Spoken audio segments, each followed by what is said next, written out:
CUT എക്സാമിൽ ഈ മിസ്റ്റേക്കുകൾ നിങ്ങൾ വരുത്തുകയാണെന്നുണ്ടെങ്കിൽ സെൻട്രൽ യൂണിവേഴ്സിറ്റി സ്വപ്നം എന്നുള്ളത് ഒരു സ്വപ്നം മാത്രമായി മാറും. ആ സ്വപ്നത്തിൽ നിന്നും നിങ്ങൾ ബഹുദൂരം പിന്നിലോട്ട് പോകും എന്നുള്ളതാണ്, റിജക്റ്റഡ് ആയി പോകും. അപ്പം അപ്ലിക്കേഷൻ കൊടുക്കുന്നതിന് മുമ്പായിട്ട് ഈ കാര്യങ്ങൾ ശ്രദ്ധിച്ചു മാത്രം നിങ്ങൾ അപ്ലിക്കേഷനിലോട്ട് പോവുക എന്നുള്ളതാണ്. മോസ്റ്റ് ഓഫ് ദ സ്റ്റുഡൻസും വരുത്തുന്ന മേജർ മിസ്റ്റേക്സ് ആണ് ഈ കാര്യങ്ങൾ എന്ന് പറയുന്നത്. നിങ്ങൾക്കറിയാം CUT എക്സാം 3 സ്റ്റെപ്പ് പ്രൊസീജിയർ ആണ്. ആദ്യം രജിസ്ട്രേഷൻ, അതുപോലെ തന്നെ അപ്ലിക്കേഷൻ ഫോം ഫില്ലിംഗ്, ദെൻ ഫീ പേയ്മെന്റ് ആണ്. അപേക്ഷിക്കാനുള്ള അവസാന ഡേറ്റ് എന്ന് പറയുന്നത് ജനുവരി 31 ആണ്. പിന്നീട് അതിനുശേഷം ഒരു കറക്ഷൻ ഡേറ്റും കൂടെ വരുന്നുണ്ട്, ഫെബ്രുവരി 2 മുതൽ 4 വരെ. ആദ്യം നമ്മൾ രജിസ്ട്രേഷനിൽ കൊടുക്കുന്ന ബേസിക് ഡീറ്റെയിൽസ് നമുക്ക് എന്ത് ചെയ്യാൻ വേണ്ടിയിട്ട് പറ്റില്ല, കറക്ഷന്റെ ഡേറ്റിൽ പോലും മാറ്റാൻ വേണ്ടിയിട്ട് പറ്റില്ല. അപ്പോൾ ഈ കാര്യങ്ങൾ, ഈ പേഴ്സണൽ ഡീറ്റെയിൽസ് നിങ്ങൾ എന്ത് ചെയ്യണം, വളരെ ശ്രദ്ധയോടുകൂടെ കൊടുക്കണം എന്നുള്ളതാണ്. നിങ്ങളുടെ പേര് അത് 10th സർട്ടിഫിക്കറ്റ്, അതായത് മാട്രിക്കുലേറ്റ് സർട്ടിഫിക്കറ്റുമായിട്ട് മാച്ച് ചെയ്യുന്നതായിരിക്കണം എന്നുള്ളത് ശ്രദ്ധിക്കുക. അതുപോലെ തന്നെ നിങ്ങളുടെ ഫാദേഴ്സ് നെയിം, മദേഴ്സ് നെയിം ഇതൊക്കെ കറക്റ്റ് ആണെന്നുള്ളത് ഉറപ്പുവരുത്തണം. അതുപോലെ ഡേറ്റ് ഓഫ് ബർത്ത് എന്നുള്ളത് വളരെ ഇമ്പോർട്ടൻ്റ് ആണ്. അതുപോലെ നിങ്ങൾ ഈ ഒരു CUT എക്സാമിൽ അഡ്മിറ്റ് കാർഡ് ഡൗൺലോഡ് ചെയ്യുന്നതും, സിറ്റി ഇൻറ്റിമേഷൻ സ്ലിപ്പ് ഡൗൺലോഡ് ചെയ്യുന്നതും, സ്കോർ കാർഡ് ഡൗൺലോഡ് ചെയ്യുന്നതും, ഓരോ യൂണിവേഴ്സിറ്റികളോട്ട് അപ്ലൈ ചെയ്യുന്നതുമായി ബന്ധപ്പെട്ടുകൊണ്ട് അതുമായിട്ട് നിങ്ങൾ ലോഗിൻ ചെയ്യേണ്ടുന്ന സന്ദർഭങ്ങളിൽ വരുന്ന വളരെ പ്രധാനപ്പെട്ട 2 ഇമ്പോർട്ടൻ്റ് ആയിട്ടുള്ള ഡീറ്റെയിൽസ് ആണ് നിങ്ങളുടെ മെയിൽ ID-യും ഇലക്ട്രോണിക് അഡ്രസ്, അതായത് മെയിൽ ID-യും അതുപോലെ തന്നെ മൊബൈൽ നമ്പറും. ഇത് നിങ്ങൾക്ക് വർക്കിംഗ് ആയിട്ടുള്ള മൊബൈൽ നമ്പർ ആവാന്നുള്ളത് ഉറപ്പുവരുത്തുക. അതുപോലെ തന്നെ നിങ്ങൾക്ക് ആക്സസിബിൾ ആയിട്ടുള്ള മെയിൽ ID ആണ് നിങ്ങൾ യൂസ് ചെയ്യുന്നത് എന്നുള്ളതും, നിങ്ങളുടെ പേഴ്സണൽ ഡീറ്റെയിൽസ് നിങ്ങൾ ശ്രദ്ധിക്കുക എന്നുള്ളതാണ്. മോസ്റ്റ് ഓഫ് ദ സ്റ്റുഡൻസും വരുത്തുന്ന ഒരു മിസ്റ്റേക്ക് ആണ്. അപ്പോൾ ഈ ബേസിക് ഡീറ്റെയിൽസ് കറക്ഷൻ ടൈമിൽ പോലും നിങ്ങൾക്ക് മാറ്റാൻ വേണ്ടിയിട്ട് പറ്റില്ല. വളരെ ശ്രദ്ധാപൂർവ്വം നിങ്ങൾ അപേക്ഷിക്കുന്ന സമയത്ത് കൊടുക്കുക എന്നുള്ളതാണ്. അപ്പോൾ ഇങ്ങനെയായിരിക്കും അപ്ലിക്കേഷൻ ഫോം ഫില്ലിംഗ് ചെയ്യുന്ന സമയത്ത് ബേസിക് ഡീറ്റെയിൽസ് ചോദിക്കുക. അത് വളരെ ശ്രദ്ധയോടുകൂടെ കൊടുക്കുക. അതുപോലെ സെക്കൻഡ് മിസ്റ്റേക്ക് എന്ന് പറയുന്നത് ഡോക്യുമെന്റ്സ് റിലേറ്റഡ് ആയിട്ടുള്ള മിസ്റ്റേക്സ് ആണ്. നിങ്ങൾ എക്സാമിന് നിങ്ങൾ അപ്ലൈ ചെയ്യുന്ന സമയത്ത് ഡോക്യുമെന്റ്സ് സബ്മിറ്റ് ചെയ്യാനുണ്ട്. നിങ്ങളുടെ പാസ്പോർട്ട് സൈസ് ഫോട്ടോ എന്നുള്ളത്, ആദ്യം കാറ്റഗറി സർട്ടിഫിക്കറ്റിനെ കുറിച്ച് പറയാം. കാറ്റഗറി സർട്ടിഫിക്കറ്റ് എന്ന് പറയുന്നത് നിങ്ങൾ ചിലപ്പം EWS, അതുപോലെ തന്നെ OBC NCL 8 ലക്ഷത്തിന് താഴെ വരുമാനമുള്ള OBC കാറ്റഗറിയിലുള്ള ആൾക്കാരായിരിക്കും. SC ST കാറ്റഗറിയിലുള്ള ആൾക്കാരായിരിക്കും. PWBD കാറ്റഗറീസ് ആയിരിക്കും. ആരായിക്കോട്ടെ, നിങ്ങളുടെ കാറ്റഗറി സർട്ടിഫിക്കറ്റ് എന്ന് പറയുന്നത് അത് സെൻട്രൽ പർപ്പസിന് വേണ്ടിയിട്ട് ഇഷ്യൂ ചെയ്തതായിരിക്കണം. തഹസിൽദാറായിരിക്കണം ഒപ്പിടേണ്ടത്. നിങ്ങൾ സ്റ്റേറ്റ് പർപ്പസിനാണ് നിങ്ങൾ കൊടുത്തിട്ടുള്ളത്, അക്ഷയ വഴി അപേക്ഷിച്ചത് എന്നുണ്ടെങ്കിൽ അത് വില്ലേജ് ഓഫീസറാണ് ഒപ്പിടുക. നമുക്കിവിടെ വേണ്ടത് സെൻട്രൽ പർപ്പസിന് വേണ്ടിയിട്ടാണ്. കാര്യം നിങ്ങൾ സെൻട്രൽ ഇൻസ്റ്റിറ്റ്യൂട്ടുകളിലോട്ടാണ് അഡ്മിഷൻ എടുക്കാൻ വേണ്ടിയിട്ട് പോകുന്നത്. അതുകൊണ്ട് തന്നെ തഹസിൽദാർ ഒപ്പിട്ടിട്ടുള്ള കാറ്റഗറി സർട്ടിഫിക്കറ്റ്സ് ആയിരിക്കണം നിങ്ങൾ ഇഷ്യൂ ചെയ്തിട്ട് എക്സാമിന് അപ്ലൈ ചെയ്യുന്ന സമയത്ത് നിങ്ങൾ കൊടുക്കേണ്ടത് എന്നുള്ളത് നിങ്ങൾ വളരെ ശ്രദ്ധാപൂർവം നിങ്ങൾ ആലോചിക്കുക, അത് കൊടുക്കുക എന്നുള്ളതാണ്. അതുപോലെ തന്നെ പാസ്പോർട്ട് സൈസ് ഫോട്ടോന്റെ കാര്യം പറയുന്നുണ്ട്.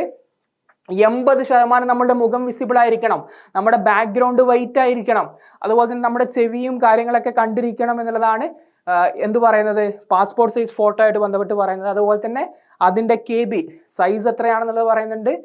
10 KB മുതൽ 200 KB സൈസ് വരുന്നതായിരിക്കണം. അതുപോലെ തന്നെ JPG അല്ലെങ്കിൽ JPEG ഫോർമാറ്റിലായിരിക്കണം. അതുപോലെ നമ്മൾ സബ്മിറ്റ് ചെയ്യുന്ന സിഗ്നേച്ചർ, നമ്മുടെ ഒപ്പ് എന്ന് പറയുന്നത് അത് ക്ലാരിറ്റി ഉണ്ടാവണം. അതും JPEG ഫോർമാറ്റിലായിരിക്കണം. അതിൻ്റെ ഇത് സൈസും കൂടെ അപ്ലിക്കേഷൻ ടൈമിൽ പറയുന്നുണ്ട്. അതുപോലെ 10th മാർക്ക് ഷീറ്റ് വളരെ ഇമ്പോർട്ടൻ്റ് ആണ്. നിങ്ങൾ ഈ ഒരു CUT എക്സാം എഴുതിയിട്ട് യൂണിവേഴ്സിറ്റികളുടെ കൗൺസിലിങ്ങിന് പോകുന്ന സമയത്ത് അവർ ഫിസിക്കൽ വെരിഫിക്കേഷൻ ടൈമിൽ നിങ്ങൾ CUT കൊടുത്തിട്ടില്ല 10th ഇനി 12th ആണെന്നുണ്ടെങ്കിൽ നിങ്ങൾക്ക് ഇപ്പം ചെയ്യാനുണ്ടാവില്ല, അപ്പിയറിംഗ് കൊടുത്താൽ മതി. പാസ്സായിട്ടുള്ള ആൾക്കാരാണെന്നുണ്ടെങ്കിൽ അതും കൊടുക്കേണ്ടി വരും. അപ്പോൾ ആ റോൾ നമ്പറും കാര്യങ്ങളും ഒക്കെ വളരെ കൃത്യമായിട്ട് കൊടുക്കണം. കാര്യം ഫിസിക്കൽ വെരിഫിക്കേഷൻ നിങ്ങൾ യൂണിവേഴ്സിറ്റിയിൽ അഡ്മിഷൻ എടുക്കാൻ പോകുന്ന സമയത്ത് നിങ്ങൾ CUT കൊടുത്തിട്ടുള്ളതും അതുപോലെ തന്നെ നിങ്ങളുടെ കയ്യിൽ സബ്മിറ്റ് ചെയ്യാൻ പോകുന്നതുമായിട്ട് മാച്ച് ചെയ്യും. അപ്പോൾ അത് കൃത്യമാണെന്നുള്ളത് വെരിഫൈ ചെയ്തതിന് ശേഷം മാത്രം കൃത്യമായിട്ടുള്ള ഡീറ്റെയിൽസ് കൊടുക്കുക എന്നുള്ളതാണ്. പിന്നെ അതുപോലെ നമുക്കറിയാം CUT എക്സാം അപ്ലൈ ചെയ്യുന്ന സമയത്ത് ID പ്രൂഫ് ആവശ്യമാണ്. നിങ്ങൾ ഡിജി ലോക്കറും അതുപോലെ തന്നെ ആധാർ കാർഡും യൂസ് ചെയ്താണെന്നുണ്ടെങ്കിൽ നിങ്ങളുടെ ഡോക്യുമെൻറ്റ്സ് നിങ്ങൾ JPEG ഫോർമാറ്റിൽ നിങ്ങൾ അപ്ലോഡ് ചെയ്യാനില്ല, മറിച്ച് SMS-ലൂടെ OTP ജനറേറ്റ് ചെയ്തുകൊണ്ട് ഒതൻറ്റിഫിക്കേഷൻ നടത്താനുള്ളൂ. അതല്ലാതെ പാസ്പോർട്ട്, അതുപോലെ തന്നെ pan card, ration card, voter ID പോലുള്ള മറ്റു ഡോക്യുമെൻറ്റ്സ് ആണ് നിങ്ങൾ ID പ്രൂഫായിട്ട് സബ്മിറ്റ് ചെയ്യുന്നുണ്ടെങ്കിൽ അത് നിങ്ങൾക്ക് എന്ത് ചെയ്യാനുണ്ട്, നിങ്ങൾക്ക് ഇവിടെ അപ്ലോഡ് ചെയ്യാനുണ്ട് എന്നുള്ളതാണ് വളരെ ഇമ്പോർട്ടൻ്റ് ആയിട്ടുള്ള കാര്യം. ആ കാര്യങ്ങളൊക്കെ കൊടുക്കുന്ന സമയത്ത് നിങ്ങൾ എന്ത് ചെയ്യണം, ശ്രദ്ധിക്കുക എന്നുള്ളതാണ്. ഇതൊന്നും കറക്ഷൻ്റെ ടൈമിൽ മാറ്റാൻ പറ്റുന്ന കാര്യങ്ങളല്ല. അതുപോലെ സബ്ജക്റ്റ് കോമ്പിനേഷൻ എന്നുള്ളത് നിങ്ങൾ കൊടുക്കുന്ന സമയത്ത് വളരെ ഇമ്പോർട്ടൻ്റ് ആണ്. നിങ്ങൾ ഏത് യൂണിവേഴ്സിറ്റികളിലോട്ട് പോകുന്നു എന്നുള്ളത് നിങ്ങൾ ഇപ്പോൾ ആലോചിക്കുന്നതിന് പകരം ഏത് കോഴ്സ് എടുക്കുന്നു എന്നുള്ളത് നിങ്ങൾ ഫിക്സ് ചെയ്യുക. ഡിഗ്രിക്ക് ഏത് കോഴ്സ് എടുക്കുന്നു എന്നുള്ളത്, ആ കോഴ്സ് ഏതൊക്കെ യൂണിവേഴ്സിറ്റികളിൽ വരുന്നുണ്ട്, മുഴുവൻ യൂണിവേഴ്സിറ്റികൾക്കും വേണ്ടുന്ന മാക്സിമം സബ്ജക്ട് കോമ്പിനേഷൻസ് നിങ്ങൾ ചൂസ് ചെയ്യുക എന്നുള്ളതാണ്. പ്രിഫറബിളി ഒരു ഐഡിയൽ ആയിട്ടുള്ള ഒരു സബ്ജക്ട് കോമ്പിനേഷൻ എന്ന് പറയുന്നത് ഒരു ലാംഗ്വേജ്, ആ ലാംഗ്വേജ് നിങ്ങൾ ഇംഗ്ലീഷ് തന്നെ എടുക്കുക എന്നുള്ളതാണ്. അതുപോലെ 3 ഡൊമൈൻ സബ്ജക്റ്റുകളും GAT കൂടെ ജനറൽ ആപ്റ്റിറ്റ്യൂഡ് ടെസ്റ്റും കൂടെ എഴുതുക എന്നുള്ളതാണ്. ഡൊമൈൻ സബ്ജക്റ്റുകൾ എഴുതുന്ന സമയത്ത് നിങ്ങൾ ശ്രദ്ധിക്കേണ്ടത് ഡൽഹി യൂണിവേഴ്സിറ്റിന്റെ മാത്രം ഒരു ക്രൈറ്റീരിയ ഉണ്ട്. നിങ്ങൾ +2 പഠിച്ചിരിക്കുന്ന സബ്ജക്റ്റ് ആയിരിക്കണം നിങ്ങൾ ഡൽഹി യൂണിവേഴ്സിറ്റിയിൽ ഏത് കോഴ്സ് എടുത്തു കഴിഞ്ഞാലും നിങ്ങൾ ഡൊമൈൻ സബ്ജക്റ്റ് ആയിട്ട് കൊടുക്കേണ്ടത് എന്നുള്ളത്. അപ്പോൾ ഡൽഹി യൂണിവേഴ്സിറ്റി നിങ്ങൾ പ്രിഫർ ചെയ്യുന്ന സ്റ്റുഡൻസ് ആണെന്നുണ്ടെങ്കിൽ ആ കാര്യങ്ങളും കൂടെ മനസ്സിൽ വെച്ചുകൊണ്ട് നിങ്ങൾ ആലോചിക്കുക എന്നുള്ളതാണ്. അതുപോലെ നിങ്ങളിപ്പം എടുക്കുന്ന കോഴ്സ് ഫിസിക്സ് ആയിക്കോട്ടെ, കെമിസ്ട്രി ആയിക്കോട്ടെ, ഐക്കർ ആയിക്കോട്ടെ, അല്ലെങ്കിൽ BBA, BCom, പൊളിറ്റിക്കൽ സയൻസോ ഏത് കോഴ്സ് ആയിക്കോട്ടെ, ആ കോഴ്സുകൾ ഏതൊക്കെ യൂണിവേഴ്സിറ്റിയിലാണ് പ്രൊവൈഡ് ചെയ്യുന്നത്, എത്ര സീറ്റുകളാണുള്ളത്, ഏതൊക്കെ പേപ്പേഴ്സാണ് എക്സാമിന് എഴുതാനുള്ളത്, അതിൻ്റെ എലിജിബിലിറ്റി ക്രൈറ്റീരിയ എന്താണ്, ഓരോ യൂണിവേഴ്സിറ്റിൻ്റെയും ഒഫീഷ്യൽ വെബ്സൈറ്റ് എന്താണ്, ഈ കാര്യങ്ങളൊക്കെ ഉൾക്കൊള്ളിച്ചുകൊണ്ട് ഒരു കോംപ്രിഹെൻസീവ് ആയിട്ടുള്ള ഒരു PDF ഫ്രീ ആയിട്ട്, അബ്സല്യൂട്ട്ലി ഫ്രീ ആയിട്ട് ഞങ്ങൾ തയ്യാറാക്കിയിട്ടുണ്ട്. ഇത് വേണമെന്നുണ്ടെങ്കിൽ ഇതിൻ്റെ കമൻറ്റ് ബോക്സിലും അതുപോലെ തന്നെ ഡിസ്ക്രിപ്ഷനിലുമായിട്ട് ഹെൽപ്പ് ഡെസ്ക് ഗ്രൂപ്പിൻ്റെ ലിങ്ക് കൊടുത്തിട്ടുണ്ട്. ഗ്രൂപ്പിൽ ജോയിൻ ചെയ്ത് നിങ്ങൾ ചോദിച്ചു കഴിഞ്ഞാൽ ഒബ്വിയസ്ലി ഞങ്ങൾ നിങ്ങൾക്കായിട്ട് ഷെയർ ചെയ്ത് തരും എന്നുള്ളതാണ്. അപ്പോൾ ആ കാര്യങ്ങൾ ശ്രദ്ധിക്കുക. സബ്ജക്ട് കോമ്പിനേഷൻ്റെ സമയത്ത് നിങ്ങൾ ഏത് കോഴ്സാണ് ഡിഗ്രിക്ക് പഠിക്കാൻ വേണ്ടി പോകുന്നത്, അത് ഏതൊക്കെ യൂണിവേഴ്സിറ്റികൾ ഉണ്ട് എന്നുള്ളത് ഈ ഒരു ഗൈഡ് വെച്ചിട്ട് നിങ്ങൾ നോക്കുക. അല്ല നിങ്ങൾ ഒഫീഷ്യൽ വെബ്സൈറ്റിലോട്ട് പോയിട്ട് നോക്കുകയാണെന്നുണ്ടെങ്കിൽ ഇത് ഭയങ്കര ഹെക്റ്റിക് പ്രൊസീജിയർ ആണെന്നുള്ളത് മനസ്സിലാക്കുക.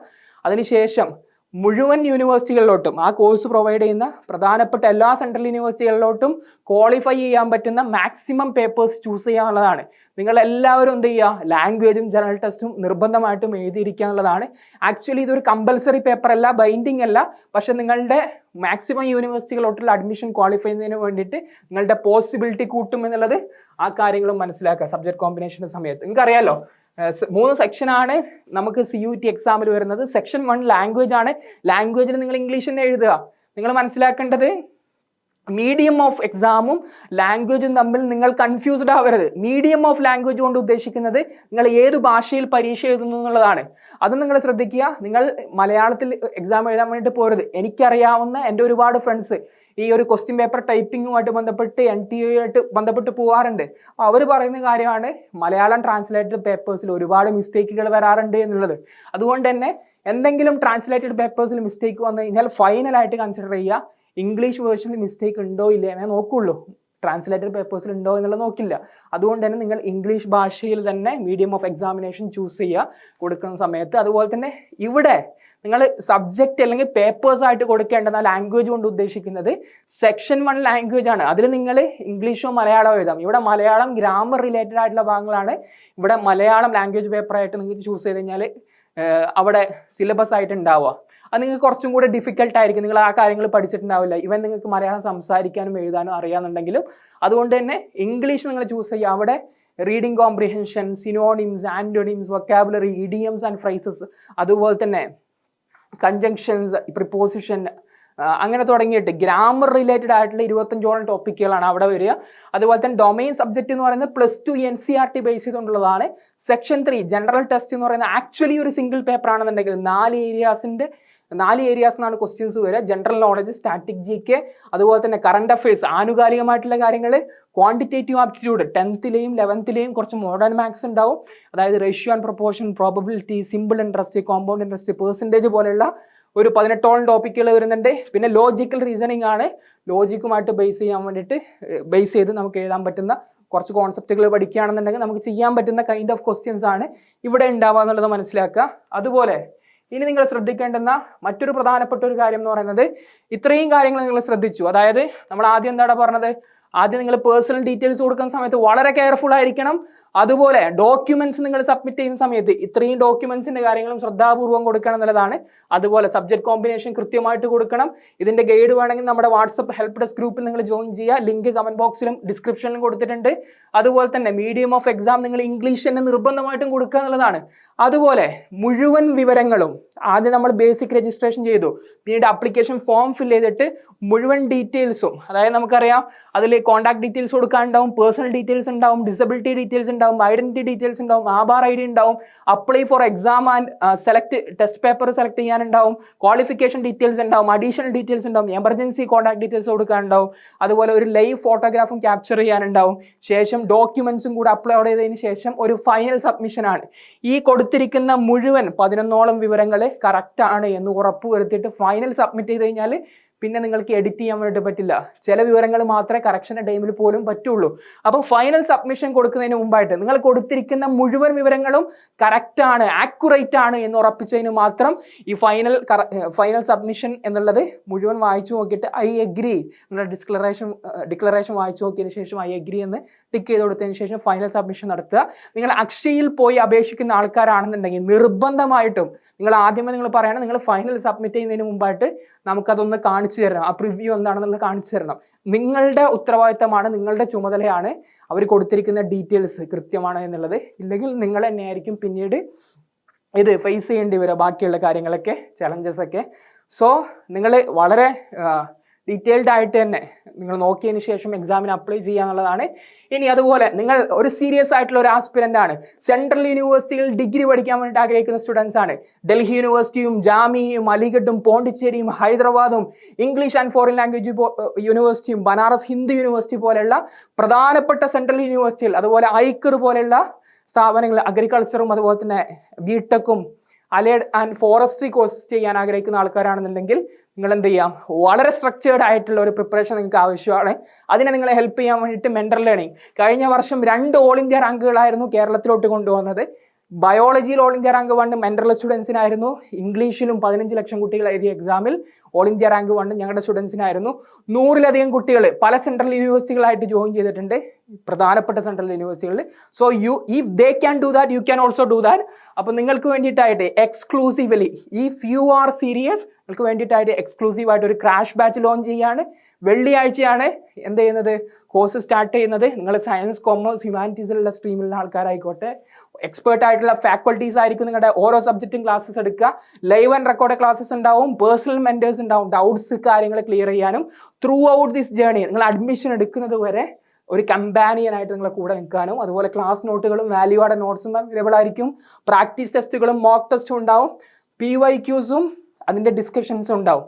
വളരെ പ്രധാനപ്പെട്ട ഒരു കാര്യം, നീറ്റ് JEE പോലുള്ള എക്സാം പോലെയല്ല CUET എക്സാം എന്ന് പറയുന്നത് 60 to 70% ക്വസ്റ്റ്യൻസ് റിപ്പീറ്റഡ് ആണ്. കേരളത്തിൽ നിന്നല്ല, ഇന്ത്യയിൽ മറ്റൊരു പ്ലാറ്റ്ഫോമിനും ഇല്ലാത്ത അത്രയും PYQs കളക്ഷൻ അവൈലബിൾ ആണ്. നമുക്ക് അത്രയും സ്റ്റുഡൻസ് ഉള്ളത് കൊണ്ടും റിസൾട്ട് ഉള്ളത് കൊണ്ടാണ് കളക്ട് ചെയ്യാൻ പറ്റുന്നത്. ലാംഗ്വേജിലും ജനറൽ ടെസ്റ്റിലും 45ഓളം PYQs അവൈലബിൾ ആണ്. ഡൊമൈൻ സബ്ജക്റ്റിൽ 20ഓളം വരുന്ന PYQs അവൈലബിൾ ആണ്. അപ്പോൾ 60 to 70% ക്വസ്റ്റ്യൻസ് അവിടെ നിന്നേ ചോദിക്കുള്ളൂ. ബാക്കി 30% ക്വസ്റ്റ്യൻസ് നിങ്ങൾ എന്ത് ചെയ്താൽ മതി, പ്രാക്ടീസ് ടെസ്റ്റും മോക്ക് ടെസ്റ്റും ക്ലാസ്സുകളും കേട്ടുകൊണ്ട് നിങ്ങൾ ഡെവലപ്പ് ചെയ്താൽ മതി എന്നുള്ളതാണ്.